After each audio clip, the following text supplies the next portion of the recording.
And I'd asked her before the show to go out and give me some pantyhose because I had to run, you know.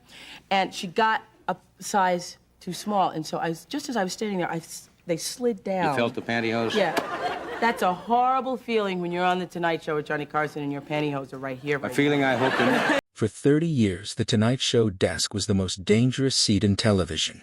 Not because anything violent ever happened there, but because Johnny Carson had built the perfect trap for comedy: a live audience, a rolling camera, and absolutely no script for what came next. Carson himself was one of the great comic minds of the 20th century, a master of the perfectly timed reaction and the perfectly placed eyebrow.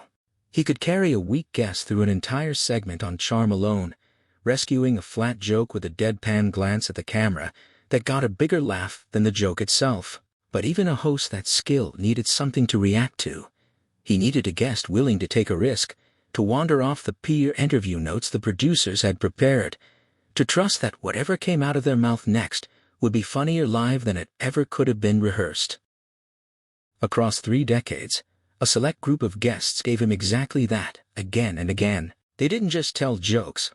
They hijacked the show, buried the format, and turned a nightly interview segment into something closer to controlled chaos. Some did it with pure velocity, some with pure stillness, and some by simply refusing to acknowledge that a camera was even running. What they all had in common was the ability to catch Carson, a man who had, by some estimates, conducted more interviews than almost anyone in the history of television, completely, helplessly off guard. Tonight, we're counting down the guests who did that best. The ones who left Johnny Carson laughing so hard he could barely ask the next question, the ones the studio audience still talks about, and the ones whose old clips keep finding new audiences decades after they first aired. If there is one name that comes up first in almost every conversation about Carson's wildest interviews, it's Robin Williams. Williams didn't sit for an interview so much as detonate one. He would arrive with no fixed plan, and within 30 seconds of sitting down, he'd already slipped into 4 different characters, none of which had anything to do with the question Carson had just asked. A mention of current events might spin into an impression of a talk show evangelist, a foreign dignitary, or an alien visitor confused by American customs, all delivered at a pace that made stenographers weep. What made Williams such an extraordinary guest wasn't just the speed of his mind, it was what it did to Carson. Johnny was famous for controlling a conversation, gently steering guests back toward the format when they wandered. Williams made that impossible. He moved faster than Carson could redirect, and so Carson did the only thing that made sense: he stopped trying to host and started simply enjoying the show. Clips from these appearances often show Carson wiping his eyes, genuinely unable to compose himself, waiting for a gap in the torrent of characters to get a single sentence in edgewise. Williams treated the couch like a stage, and the audience like a room full of old friends, and the effect was electric precisely because nobody, including Carson, ever knew what direction the next 30 seconds would take. There was also a generosity to the chaos that made it work as television rather than simply as noise. Williams never seemed to be performing at Carson's expense. If anything, he was constantly pulling Carson into the bit, tossing him straight lines, reacting to Carson's own comments as fuel for the next character rather than steamrolling past them. That collaborative quality is part of why these segments hold up so well, decades later. They don't feel like a comedian doing a set with an audience member sitting nearby.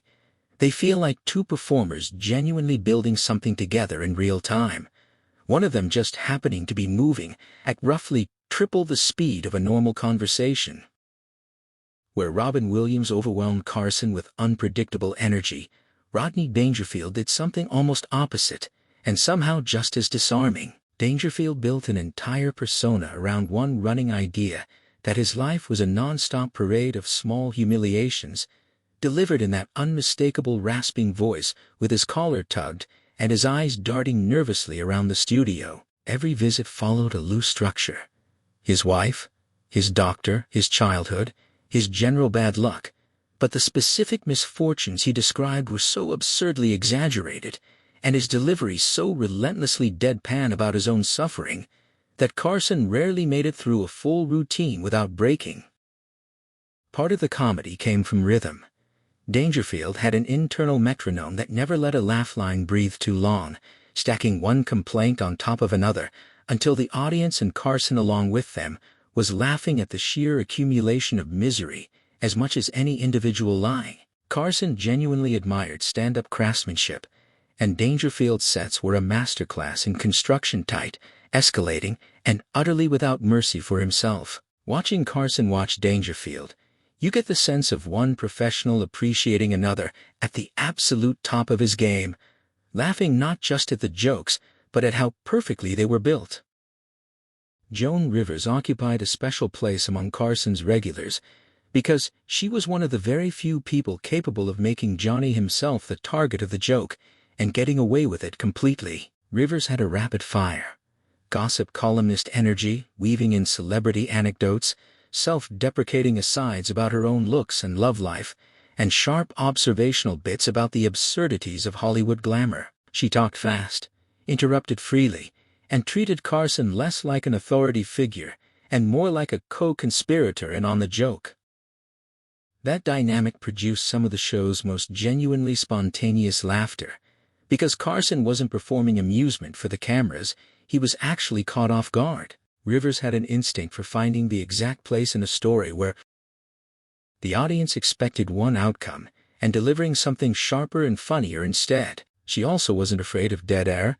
She'd let a slightly outrageous line sit just long enough for the audience to catch up before piling on the next one. For a host as controlled and buttoned up as Carson often appeared, having a guest willing to gently needle him in front of millions of viewers was a rare and valuable kind of chemistry, and it's part of why she became one of his most frequent and beloved recurring guests, eventually even filling in as guest host in her own right.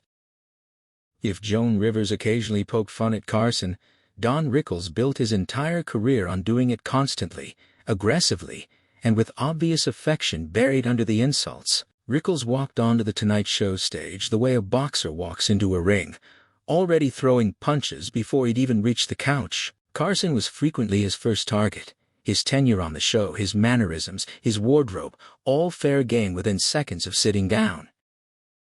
The genius of the Rickles-Carson dynamic was that the abuse ran both directions, but Rickles delivered his insults with such theatrical outrage and rapid pacing that the audience never had time to worry whether any of it was mean-spirited. It clearly wasn't. Underneath the bluster was real warmth, and Carson knew it, which is exactly why he could take the heat and dish plenty back. Rickles would spin into rapid-fire bits poking fun at other celebrities, at ethnic stereotypes of the era and the broad old-school insult comic tradition, and at the very format of the talk show itself, treating the whole enterprise as one long roast where nobody, least of all the host, was safe. Audiences learned to expect the unexpected the moment Rickles' name was announced, because within the first minute, he'd already found something in the room to complain about loudly and hilariously. Part of what made this dynamic so durable across so many appearances was Carson's own comic instinct for when to push back and when to simply absorb the hit and let the audience enjoy watching him take it. He never tried to out-insult Rickles, which would have broken the rhythm of the bit instead.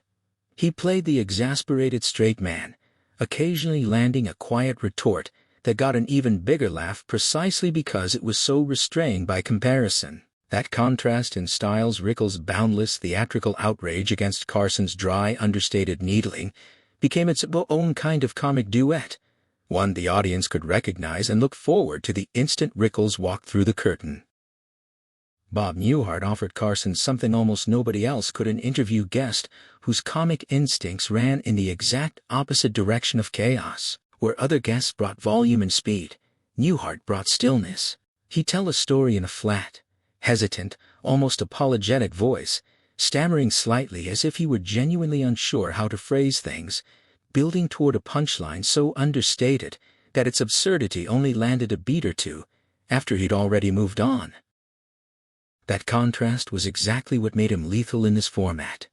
Carson, an expert reader of comic rhythm, would often start laughing not at the joke itself, but at Newhart's refusal to acknowledge that it was funny at all. His signature bits imagined one-sided phone conversations with increasingly bizarre callers, rambling stories about mundane misunderstandings that spiraled into the surreal dependent entirely on Newhart maintaining a perfectly composed, slightly bewildered exterior, while the situation around him became more ridiculous by the second. Carson, who could go toe-to-toe with the loudest guests in the building, often found himself completely disarmed by Newhart's quiet, methodical unraveling of a scenario, laughing hardest at the moments where Newhart barely seemed to react at all.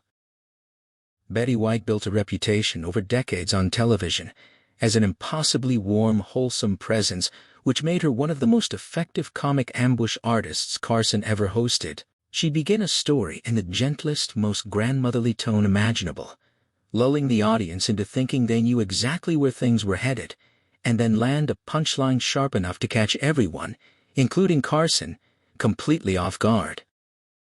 That element of surprise was her signature weapon. Carson had interviewed thousands of guests and developed a finely tuned sense for where a joke was going, but White specialized in subverting exactly that expectation. Her comic timing relied on contrast. The sweeter and more innocent her setup, the more delightfully shocking the twist. Carson's laughter in these exchanges often had a genuine note of surprise in it, the sound of someone who thought he'd seen every trick in the book being proven wrong by a guest. Nobody expected to be quite that sharp. Dean Martin brought an entirely different flavor of unpredictability to the Tonight Show couch, the sense that he genuinely hadn't prepared anything and was simply riffing in real time, half teasing Carson about the show's format, half teasing himself about his own laid-back reputation, where other guests clearly had material ready. Martin's appearances often felt looser, more like eavesdropping on a conversation between old friends who happened to be performers. That loose energy was deceptive, though.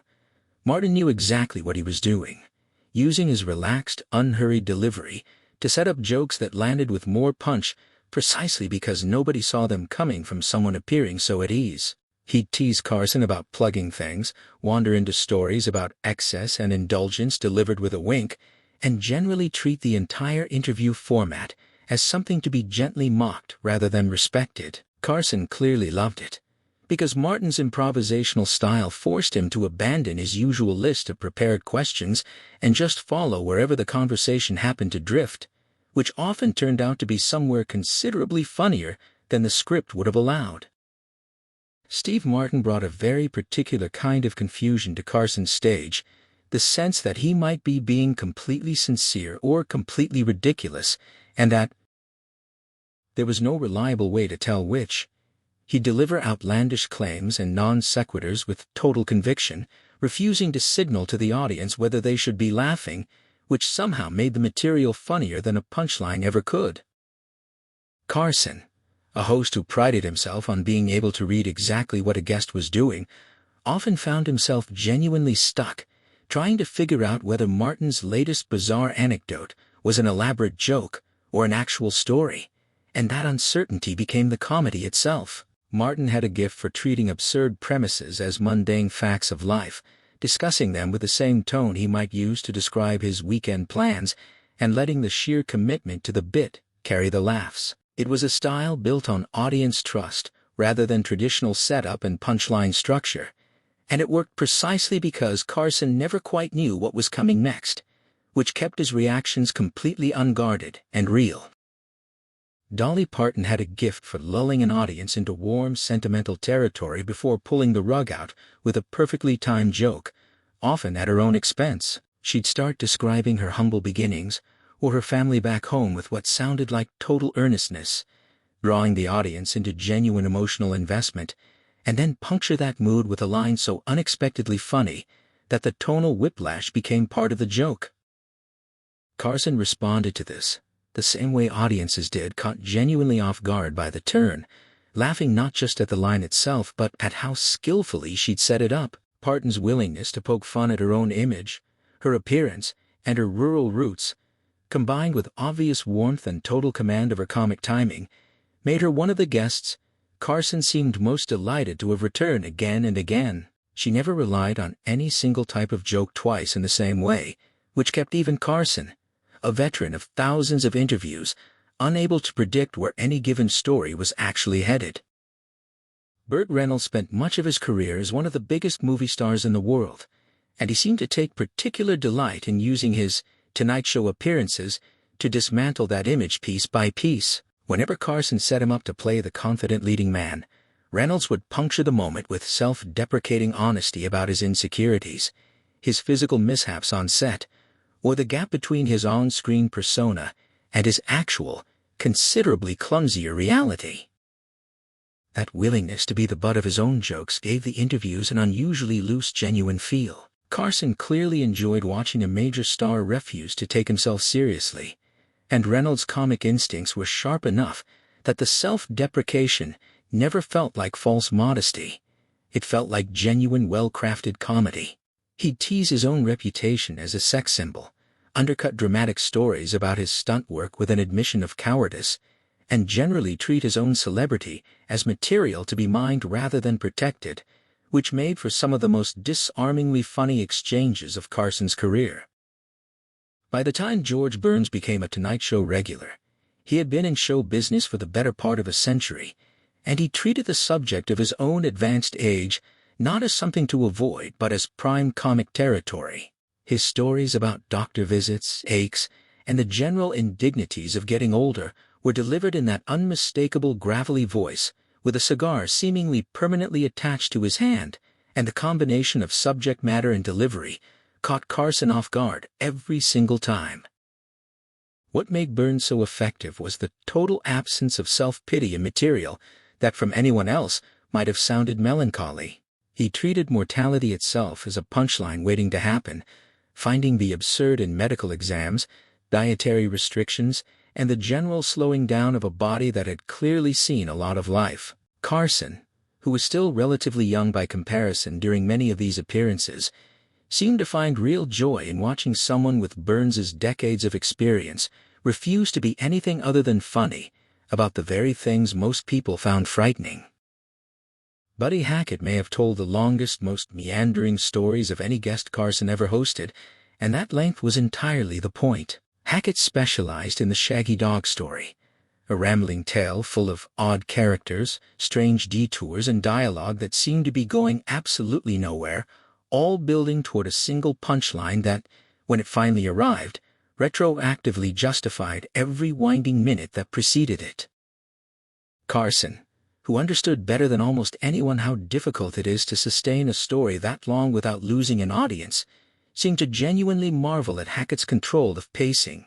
He'd let the story wander through increasingly bizarre territory, trusting completely that the payoff would be worth the wait, and it almost always was. Watching Carson during these routines, you can see him gradually leaning further and further forward, caught up in the escalating absurdity, until the punchline finally lands and he collapses into the kind of full-bodied laughter that no amount of hosting experience could have prepared him to hide. Carol Burnett brought something different to the couch than pure verbal comedy. She brought infectious, physical delight. She had a genuine booming laugh that could take over an entire studio, and once she started,